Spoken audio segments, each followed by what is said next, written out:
Hello, everyone, and welcome back to this week's episode of Kind of a Bitch.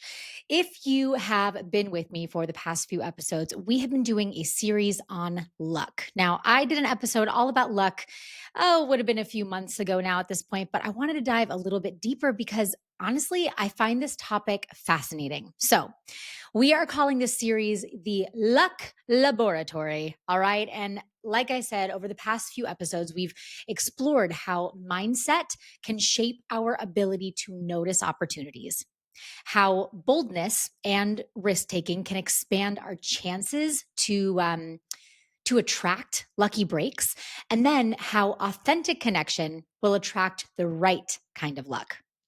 So today we are pulling this all together. I want you to think about this episode is a little bit of like a blueprint of sorts for living like a luckier life. Okay, it's going to be step by step.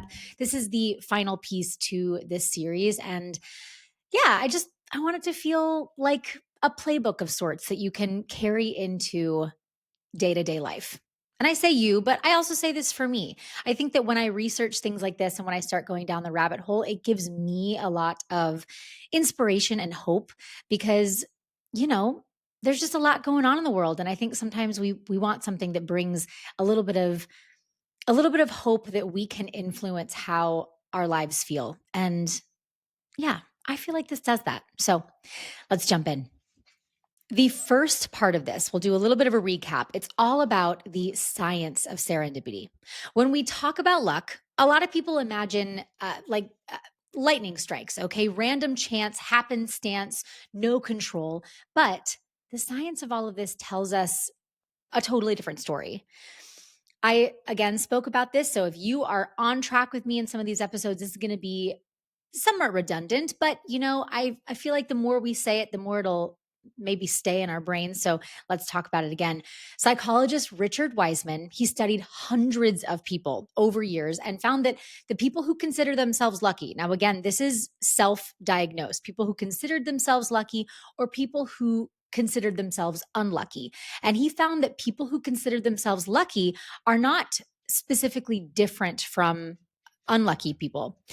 What they do differently is they notice more, they expect more good, and then they stay more open. So, in other words, they are actually paying attention to how chance can work in their lives in ways that most of us, including myself, often overlook. And this one, which I have not yet included, is Louis Pasteur. He's a scientist who created or he came up with, he's credited with what's called germ theory. And he said, chance favors the prepared mind, which I actually love because one of my favorite things, one of my biggest peeves actually is when people say, oh, you're so lucky, especially when it comes to working hard or achieving things. Yes, there are so many things that line up with people who have had some lucky breaks in terms of their careers. But I think that luck is preparation meets opportunity. And this germ theory is really what comes right back to that. Chance favors the prepared mind.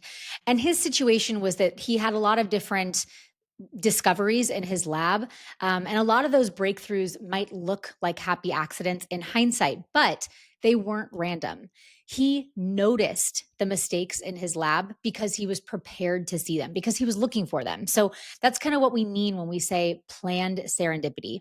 We can actually design our routines, our environments, our choices, the people around us, so that we maximize the chances of happy accidents that could potentially turn into real breakthroughs.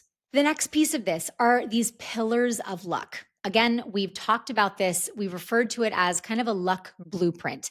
These are the 4 pillars that keep showing up again and again and again throughout the series. So again, might feel a little redundant, but I want you to be able to listen to this episode and take the whole thing away with you and do with it what you will.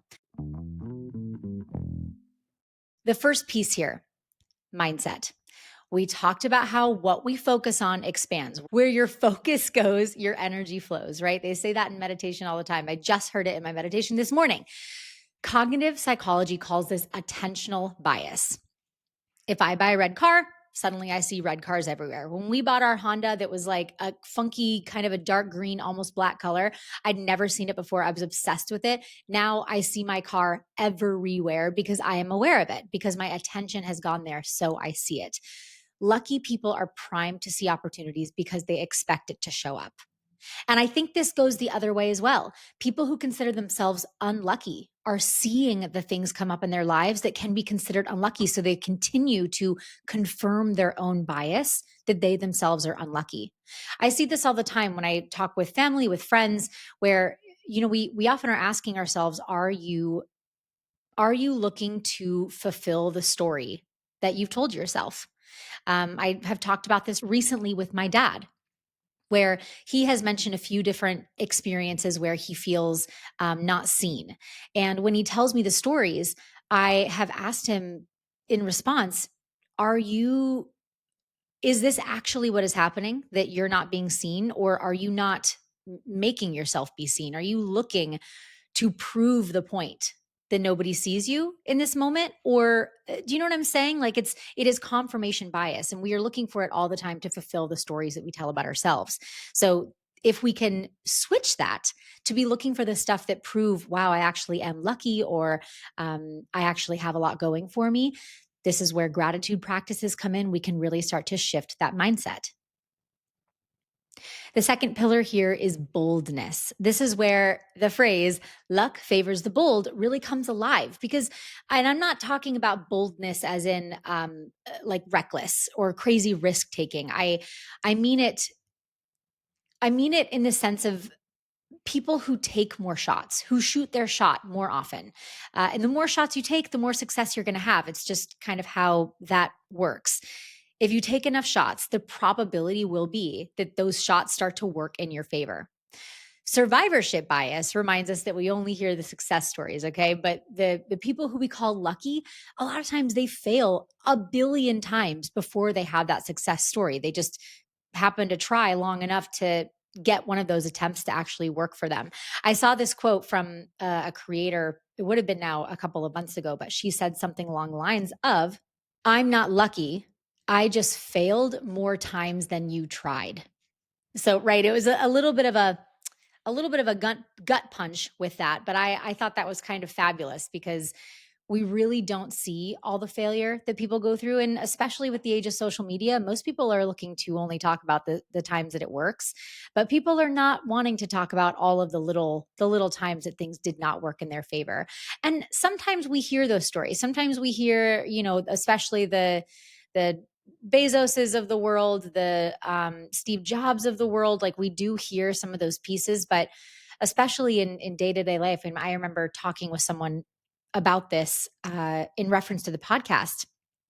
And I found that the more I asked them questions about what wasn't going right, the more that they redirected to tell me what was going right, and kind of telling me about how really redirecting they didn't want to sit too much in the negative, right? Which I totally respect. But I think what started happening is that because I never really got to hear how hard it really was, it did sound like things came easier for that person. And that just simply is not the case. That is survivorship bias at its core. The third pillar here is connection. And we talked a little bit about this last week, but about authentic connection, authenticity, right? And this one is so huge. There's a sociologist, Mark Granovetter, and he studied how people found jobs, and he coined the idea of the strength of weak ties. Okay. He discovered that the opportunities often don't even come from our closest circles. Okay. They come from acquaintances, from people who we see occasionally, and they come from potential new introductions. Okay. So, in other words, the more authentic connections that we create, the more surface area. This actually kills me, because my dad always says, he's like, the more surface area you have, like, this is surface area is highly important. The more surface area we give for luck to actually land. And the one thing I love about this, I had told this on a recent episode as well, but there is truly these happenstance opportunities to run into people in the world. A few weeks ago, I ran into someone on the street, and I had the opportunity to keep walking because they hadn't noticed me. I noticed them, but they hadn't noticed me. And I thought to myself, oh, like, I'm not dressed. I'm not really like, I'm not really looking like I should to see people. But I was like, screw it. And so I called out their name. They turned around. They were with somebody else. And then suddenly it started a convo of like, oh my God, I've been thinking about you for this thing. Wow. I'm so happy I just ran into you because now it's reminded me that before we do this event, I want to talk to you about blah, blah, blah. And I thought to myself, what if I hadn't just done a quick hey? What if I hadn't just turned around and said, "I'll screw it," even though I'm not made up and looking presentable? Who cares, right? The authentic connection of it all is what will bring this next potential opportunity simply because I was willing to grab it when it appeared, number one. But also, number two, someone who I've seen in the world who I'm not close with, but opted to connect, opted to reach out instead of staying isolated. And lastly, I haven't talked about this one quite as much, but resilience. Okay. The last pillar is resilience. And this is about turning bad luck into fuel. We spoke about this in the very first episode, but one of the biggest things that lucky people do is they're able to reframe the bad things that happen to them to understand why it might be leading them in a good direction. And I love this because I'm constantly asking myself, man, I'm having a similar challenge that I had last week, or I'm having something that is coming up. It seems like a pattern. And I'm asking myself, what is the lesson? What is the lesson? Because it is a way of reframing something that might be happening right now that really might not feel good, might not feel comfortable. And so I want to ask myself, like, why could this possibly work in my favor? What could I be learning from this to reframe it in my mind so that I don't stay in that I'm unlucky or I'm unfortunate or this is happening to me mindset? It really shifts that. So again, like an example here, you've definitely heard this one before, but Oprah was famously fired from her first TV job. She was told that like she wasn't a fit for television or something like that. But looking back, she now calls it one of the luckiest things to happen to her because it pushed her into a format that actually fit her authentic voice. Okay. So this thing that at the time felt like an absolute world shatterer that pulled the wool out or pulled the rug out. That's what I should say. Pulled the rug out from underneath her is the thing that encouraged her to get to the next step of the thing that is now this enormous, crazy empire. So that is resilience. It's reframing what looks like a failure as redirection. I saw someone earlier this week, and this is someone who, I'm a real estate agent, and this is someone who had gone out into the world to explore on their own. They had left the team. They wanted to become a solo agent. They went off and did the whole thing. Now, they did that for 2 years or so, a year and a half. And when I walked into our meeting a little while ago, I saw this person in the room, and I love this person. This person's energy is, oh my gosh, I love their energy so much. I feel like every time I see them, my day is better. Every interaction is so like lovely and connected and deep and authentic. And so of course I see this person and I'm like, oh my gosh, I run across the room, I give them a big hug. And as I'm chatting with them about, I'm so happy. Are you back? Like, what's going on? They started to tell me about what is bringing them back, and I could sense there was some discomfort. And they actually said, we were talking in the meeting that day about failures and about especially failures with clients, recent failures. And this person said, this is a I'm back, like this is a failure. And I said, whoa, whoa, whoa, whoa, whoa. What do you mean? This isn't a failure at all. This isn't a failure at all. This is an auto correction. This is a small redirection. You stepped out to go see if you felt differently doing business a different way, and you didn't like it. It didn't work for you. So you came back to the thing that did work for you. This is not a failure. This is something that you needed to explore, because if you hadn't explored it, you would have wondered what if for the rest of your life. So it's funny, I say this out loud, and I was telling this story to my husband, and he goes, why are you so good? Because he's like, do you really believe that? And I said, oh, heck yeah. Of course, 100% I believe it. 100% I believe it. And he said, I just don't understand why it's so easy for you to say that to other people and to really believe it for other people, but to not believe it for yourself. So I'm saying this now as someone who definitely struggles to see things that I view as failures as a potential positive. And so if you are hearing this and you're like, easier said than done. I know, but that's going to be our goal. Okay. That's going to be our goal. We are going to try to reframe failure to understand it more as a redirection. So, how do we actually live this out? Here's a weekly practice that we are going to do together. You may steal it. I'm going to try and work on it myself. I actually did this a few weeks ago. I called it a yes week, starting with number one: say yes to one small new thing each week. Okay. This is a new class, coffee with someone who's outside of your usual circle, or you're trying a new skill. Now, I am doing that today. I'm actually doing that today, right after I finish recording this episode. I had gotten connected to another agent in the industry at a totally different brokerage by someone who I worked with in Palm Springs. So we are not connected at all. I don't even know if we have mutual friends, but we got on a call to chat about some other stuff because I had been connected by this other broker. And this agent was like, you know what? I love your energy. Would it be like, could we grab lunch or like a coffee or something?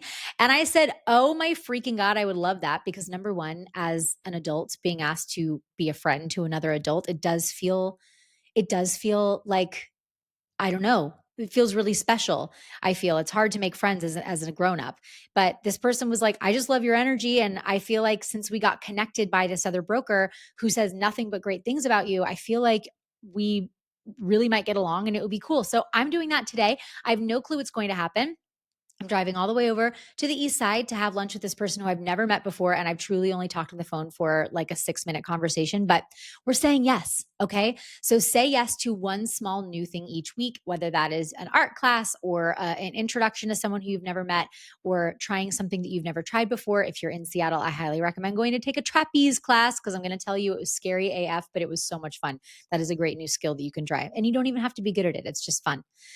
Number two, start conversations that you wouldn't normally start. Let's say like one or two. Yeah, one or two conversations that you wouldn't normally start. And this is the strength of weak ties idea. Okay. So even though it's not someone who might know particularly well, the idea is that you're starting two conversations you wouldn't normally start, potentially with people who you wouldn't normally start those conversations with. So I'm not saying like have a hard conversation with like your partner. Okay. I'm talking about start two new conversations with people who you wouldn't normally start. And again, this is talking about what you're up to. This is about getting curious about what they're up to. Something that has really helped me is reminding myself that even if the conversation isn't for me, being a connector, being someone in the world who is a connector, who says, oh my gosh, you're doing this thing. I actually know someone who is also doing that thing. Do you want me to put you in touch? Or, wow, that's so crazy you say that. I know someone who just started it. They're taking that class at this XYZ place. Do you want me to get the info? And I'll send it over to you. I'm very fast to try and connect people. And that is something that I really care about doing. But even, I shouldn't say but, and even though it's not something that necessarily comes back to me, being a connector is something that I believe karmically does come back. So even if you're starting a new conversation and you're getting curious about what somebody else is up to, and you can find ways to help them, that will, I believe, that energetically will come back to you. Number three, I love this. Keep a serendipity journal or a gratitude journal, really either one. But I kind of like serendipity specifically because it's this idea of tracking the things that are kind of like, wow, it's crazy that I made that decision right then, because then I ran into that person who happened to have just had this conversation with this other person about an opportunity that I would be great for, right? It's like a crazy, it's wild that I happened to step out of my house at that time to pick up my food at that time. You know what I'm saying? Keep a serendipity journal at the end of each week, maybe even every day. I don't know, because I often forget this stuff. So when I do this, this is really, I would like to be doing this better. What I need to be doing is doing this every day.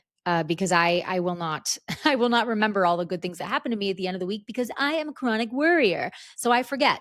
Okay. At the end of each week or at the end of every day, jot down a couple of unexpected things that happened, like good, bad, or neutral, but train yourself to notice the good ones. Okay. Like train yourself to notice the good ones. I personally, I would not recommend writing down the bad things that happened. It's just going to turn into the seventh grade journal that you got that was all just complaining. You know what I'm saying? I did find an old journal of mine recently when I was back at my parents' house, my mom's house. And the whole thing was just me complaining. Like I was like sitting in church complaining. LOL.